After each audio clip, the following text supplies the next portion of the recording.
4대 문명을 5초 안에 대시오.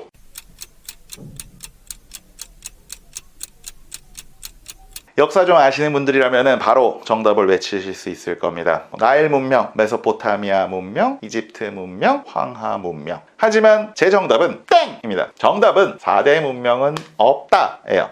이 퀴즈는 재밌습니다. 제가 좋아하는 고래 퀴즈 같아요. 몸무게가 22톤인 암컷 향고래가 500kg에 달하는 대왕 오징어를 먹고 6시간 뒤 1.3톤짜리 알을 낳는다면 이 암컷 향고래의 몸무게는 얼마일까요? 모르겠어요. 정답은 고래는 알을 낳을 수 없다 입니다. 고래는 포유류라 알이 아닌 새끼를 낳으니까요. 모기에만 초점을 맞추면 문제를 풀 수 없습니다. 핵심을 봐야 돼요.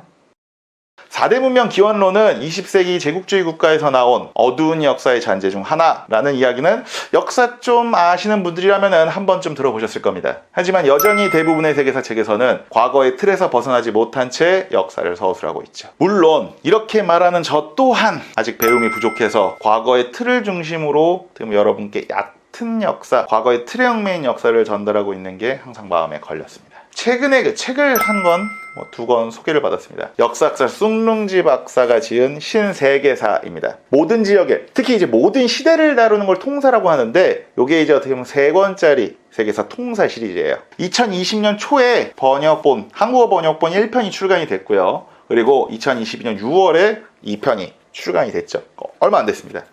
이 책이 말하고자 하는 바는 하나입니다. 서양의 시각으로 보는 세계사를 거부한다. 저자인 숭룽지 박사는요, 중국에서 국공내전이 한창이던 1945년 스촨성 충칭에서 태어나서 어린 시절 홍콩에서 자라고 타이완 대만대학교에서 학부를 나와서 미국에서 석사 박사 과정을 보내면서 러시아사를 제가 알기로는 이제 석사 때, 동아시아사를 또 박사 때 연구를 했다고 해요. 그럼 우리는 숭룽지 박사를 어떻게 불러야 될까요? 중국 역사학자라고 부르기도, 홍콩 역사학자라고 부르기도, 대만 역사학자라고 부르기도, 그렇다고 미국 역사학자라고 부르기도 참 애매하죠. 중국과 미국, 21세기를 주도하는 양대 문명권에서 어떻게 보면 모두 적을 둔 적은 있지만 어쩌면 평생을 주변인, 변방인으로 살아온 분은 아닐까라고 어떤 박사님에 대해서 주제 넘는 생각을 한번 해봤습니다. 하지만 주변인, 이 변방인의 시각은요, 어떻게 보면 역사를 서술하는데 더 없는 강점이라고 저는 생각을 해요. 어느 한 지역, 어느 한 국가, 또는 어느 한 민족, 어느 한 문화에 역사적으로 큰 부채의식을 갖지 않고 제3자의 시각으로 역사를 바라볼 수 있기 때문입니다. 실제로 신세계사 1편에서는 632페이지 중에 300페이지 이상을, 절반 가까이를 전 세계 문명을 설명하는데 할애를 합니다.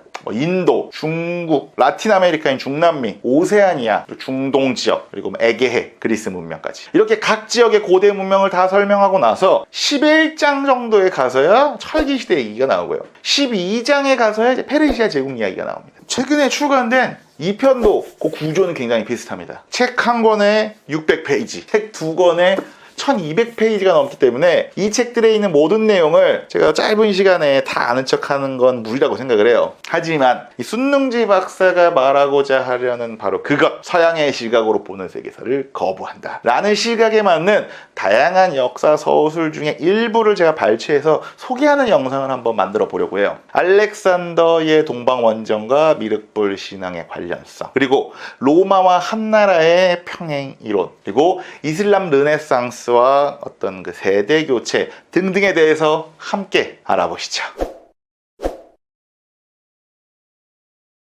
본격적인 이야기에 앞서서요, 기원전 800년경 시작된 추계시대에 대한 이야기를 먼저 한번 해볼까 해요. 추계시대?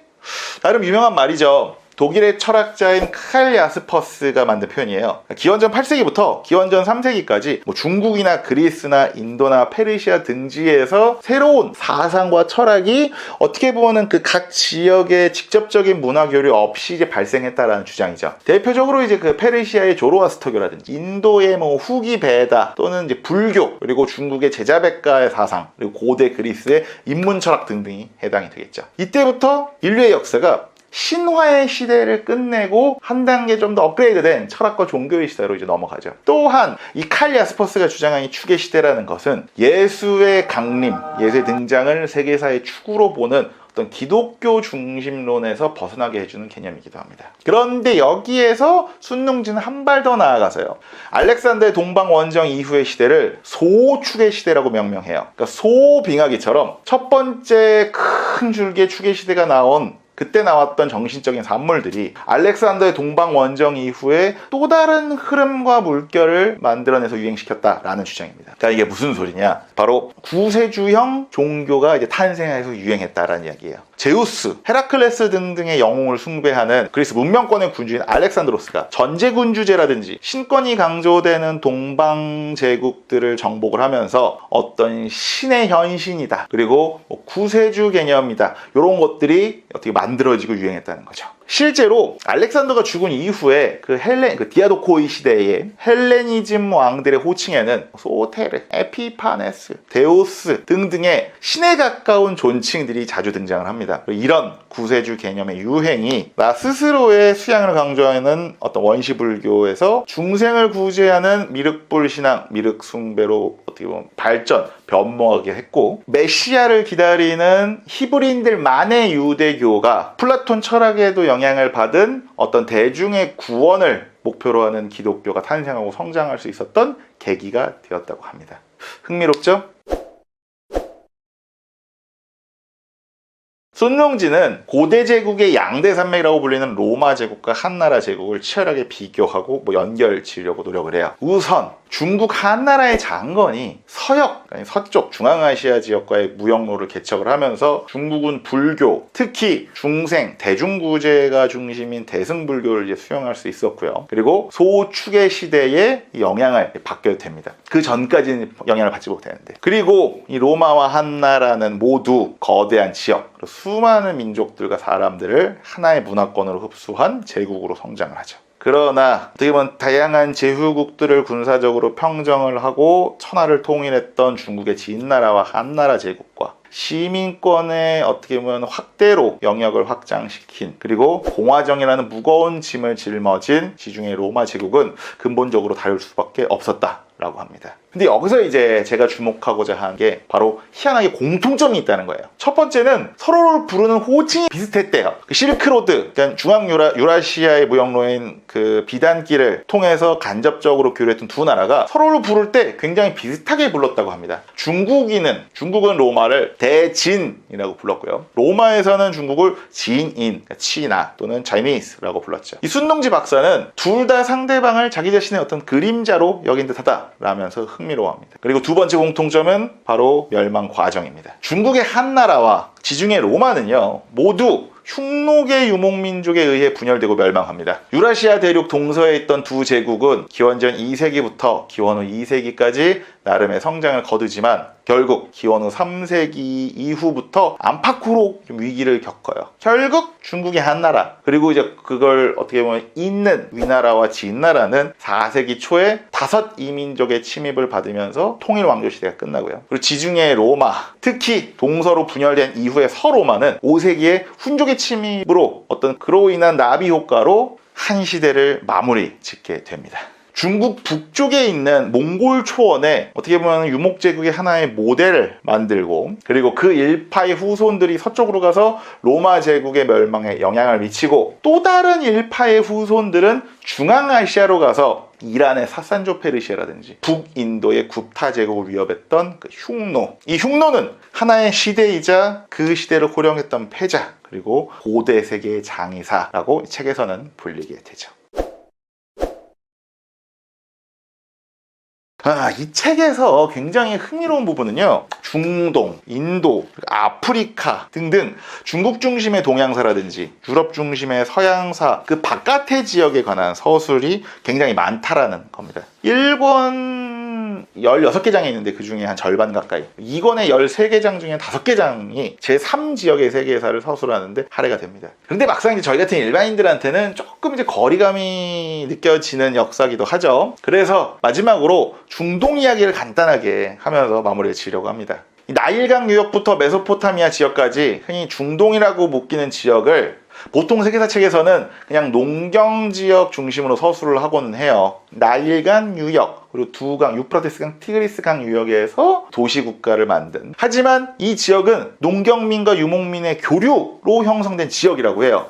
이 지역에도 유목지대가 있었나고? 네, 있었습니다. 아라비아 사막에서 많은 사람들이 유목을 했어요. 지금도 이제 베두인들은 이곳에서 유목을 하죠. 그러니까 뭐 아랍어라든지 또는 뭐 그 유대인들이 쓰던 히브리어의 조상 언어라고 이제 추정되는 세머족, 세머의 고향이 아라비아 사막이에요. 그런데 이 중동 지역 자체가요, 다른 지역에 비해서 좀 빠르게 건조화되고 사막화되면서 농경이냐 목축이냐라는 어떤 그 문명적 경쟁에서 목축으로 좀 기울게 되고, 여기에 7세기에 이제 이슬람교가 아라비아 반도에서 창시가 되면서 아라비아 사막에만 머물던 아라비아인들이 동로마, 우리가 그러니까 비잔틴 제국의 영토의 대부분을 점령을 하고 북아프리카라든지 그리고 뭐 중동 지역 대부분, 그리고 페르시아, 이란 등 지역, 중앙아시아까지 진출을 해서 현재 아랍인의 종교적이고 언어적이고 문화적인 뿌리가 되죠. 그리고 이제 8, 9세기 아바스 왕조 시대까지 와서는 유라시아 대륙의 학문적 교류의 집합소 역할까지 하면서 종교와 과학 둘 다 절정기를 맞이해요. 그런데 이게 어느 시점에 가면은 결국에는 이제 종교국가라는 게 어쩔 수 없지만 종교가 과학을 이제 억누르기 시작을 하죠. 근데 여기서 이제 흥미로운 게 나오는 게, 아바스 왕조의 중심지인 그 바그다드 지역에서 이제 과학과 학문 연구가 이제 쇠퇴를 하면서 거기서 그냥 그치는 게 아니라 학문적인 어떤 열풍이 이집트라든지 이란 서북부 지역을 우리가 그 사르디아 강, 그 옥시아나 강 너머에 있는 땅이라 갖고 우리가 이제 그 트랜스 옥시아나라고 하는데요. 그 아무튼 이슬람 세계에서는 상대적으로 외곽인 지역으로 퍼져요. 그러면서 특히 그 트랜스 옥시아나 지역, 중앙아시아 지역의 학문적 열기가 그 당시에는 어떻게 보면은 아랍인들에게 조금 억눌려 있었던 이란인들의 이란 문화예술 부흥운동, 그러니까 뭐 문예부흥운동이라고 흔히 불리는 그런 어떤 움직임에 영향을 미치죠. 그리고 그 무렵에 하필이면 또 유라시아 초원에서 놀다가 중앙아시아로, 그리고 중앙아시아에서 중동 지역, 특히 뭐 이란 고원 등으로 이렇게 이주를 하다가 이슬람교를 수용하게 되는 동양에선 돌걸, 서양에서는 티르크인들로 불리는 사람들에게도 영향을 미쳐서 튀르크 페르시아 문화라는 새로운 조합을 탄생시키죠. 그리고 이렇게 문화적으로 세대 교체가 이루어지면서 중세 중동 제국인 이일칸국, 티무르 칸국, 셀주크 튀르크, 그리고 마지막 제국인 오스만 제국 등등의 문화적 기반이 되기도 한다고 해요. 이슬람의 중심지였던 바그다드 일대의 어떤 학문적, 어떤 과학적 연구의 쇠퇴가 오히려 이슬람 제국의 변경이 학문적으로, 경제적으로 성장을 해서 새로운 바람을 일으키는 원동력이 되었다라는 게 이 책의 내용이죠. 신기하죠? 영상을 끝나기 전에 퀴즈를 한 번 더 낼게요. 미국의 한 세계사 교과서에서 이집트 역사를 막 설명하는데 역사적 인물이 한 명밖에 안 나온대요. 그 한 명이 누구일까요? 이번에는 넌센스 퀴즈는 아니거든요. 근데 맞히기 힘드시죠? 뭐 람세스 2세가 나올 수도 있고요. 하지만 아닙니다. 클레오파트라? 또 아닙니다. 클레오파트라는요, 오히려 엄연히 말하면은 그리스계의 사람이죠. 이 순능지의 신세계사에 따르면 정답은 아케나텐이라고 합니다. 저는 이제 아케나톤이라고 배우긴 했는데 뭐 아무튼 이 사람 처음 들어보시는 분들도 많으실 거예요. 약 3300년 전 인물인데, 그러니까 이집트 신왕조, 신왕국의 18왕조의 파라오예요. 당시 이제 이집트에서 유행하던 다신교 신앙이 아니라 태양신 아톤만을 숭배하는 유일신 사상을 도입한 종교개혁을 단행한 파라오로 이제 유명하죠. 그래서 이름도 아케나톤, 아톤을 숭배하는 아케나톤이라고 이름을 바꾸기도 합니다. 기독교의 나라 미국, 그 미국의 교과서에서 유일신교의 원조인 아케나톤을 이집트 대표 선수로 선발을 한 거겠죠. 옛것을 장악하는 것은 바로 지금이다. 역사는 지나간 것이지만 항상 신선하다. 시대마다 과거의 역사에 대한 각각의 다른 인식과 해석이 더해지기 때문입니다. 책의 서문에 있는 작가의 말입니다. 반대로 시간이 흐를수록 지금은 점점 옛것으로부터 멀어진다. 따라서 역사는 새로움만 요구하는 것이 아니라 나날이 새로워질 것을 요구한다. 이것이 우리가 역사를 계속 공부해야만 하는 이유다. 이것도 이제 책에 나온 얘기입니다. 전혀 다른 이야기 같지만 희한하게 결론은 같습니다. 역사는 공부할수록 재밌으니까 계속 공부해보자. 히히. 손능지의 신세계사는요, 글로벌화가 급속도로 진행되고 있는 오늘날 기존 세계사의 서사, 서술 전통의 어떻게 보면 일침을 가는 책이라고 볼 수가 있어요. 그래서 역사 공부를 이제 막 시작하는 분들보다는 역사를 이제 조금 알 것 같은데 1인치 깊은 시각, 1인치 좀 다른 시각의 역사를 읽고 싶은 분들이 읽으시면 시간 가는 줄 모르고 읽으실 수 있습니다.